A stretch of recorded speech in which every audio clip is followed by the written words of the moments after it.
আজকে আপনাদেরকে আমার ওয়াইফের ছাদ বাগানটা ভালো করে দেখাবো। দেখেন এই কত কষ্ট করছে, অনেক কষ্ট করছে, কিন্তু আমার কিন্তু ওর এইগুলো দেখে আমার অনেক দিন পরে আমি ছাদ বাগানে উঠছি।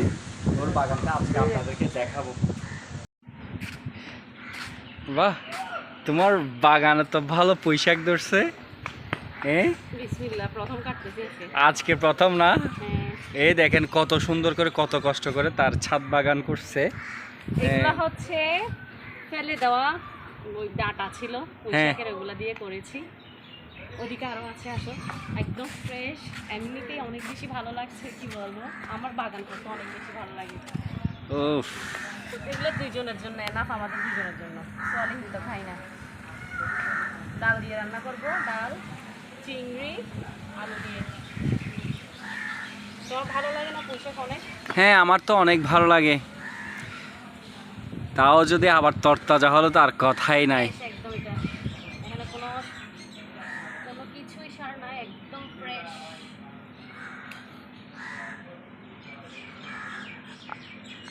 আজকে তো কাটলে আবার হবে তো, তাই না? আবার বের হবে।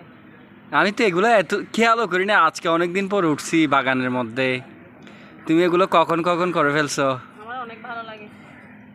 হ্যাঁ, অনেক পুঁইশাক হয়েছে এখানে। আরো হবে, আরো ছিল। এই যে কি ভালো লাগছে না? আচ্ছা, ওই পাশের ওটাও নিয়ে নেবো। এটা নাও।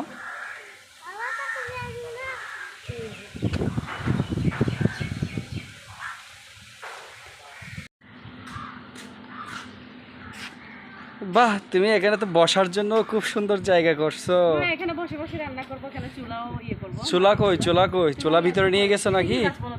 এটা কি গাছ? অপরাজিতা। ও আও, অপরাজিতা গাছ তো তোমার ভালো ফুল আসছে, খুব সুন্দর। বিকালে ভালো লাগবে, এখন তো রোদ। বিকেল বেলা অনেক ভালো লাগবে এখানে বসে রান্না করতে। সত্যি কি বলবো, নিজের গাছে অনেকগুলাই হয়েছে, দেখো। ফ্রেশ একদম। ডাল দিয়ে রান্না করব, চিংড়ি। হ্যাঁ, একদম, যে চিংড়ি আর ডাল দিয়ে রান্না করলে এমন স্বাদ হবে কিন্তু খাইতে।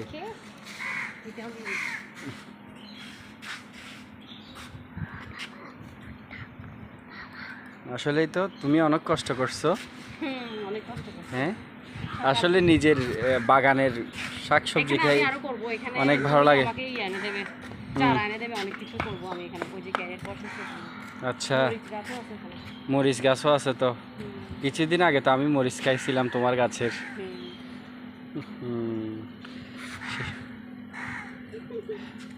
খুব কষ্ট করছো তুমি এই রোদের মধ্যে, এত কাজ এগুলো করতে পারো কিভাবে?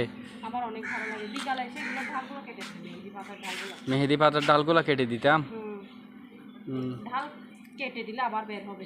এই কিন্তু সব কাজ, এই ছাদ বাগানের কাজগুলো আমি একদমই করি না। আমার মানে গরমের মধ্যে করতে ইচ্ছে করে না। ও কিন্তু এই গরমেও প্রচুর কাজ করে। এই যে দেখেন কত সুন্দর করে বাগানটা সাজিয়ে রাখছে।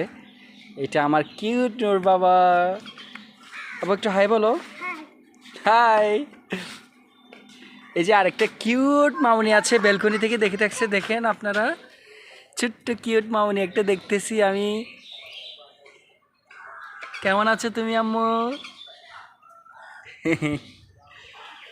ওকে, চলো এবার নিচে চলে যাই। সবাই ভালো থাকবেন, সুস্থ থাকবেন। প্লিজ প্লিজ আমার ভিডিওটা যদি ভালো লেগে থাকে লাইক কমেন্ট শেয়ার করবেন। টাটা।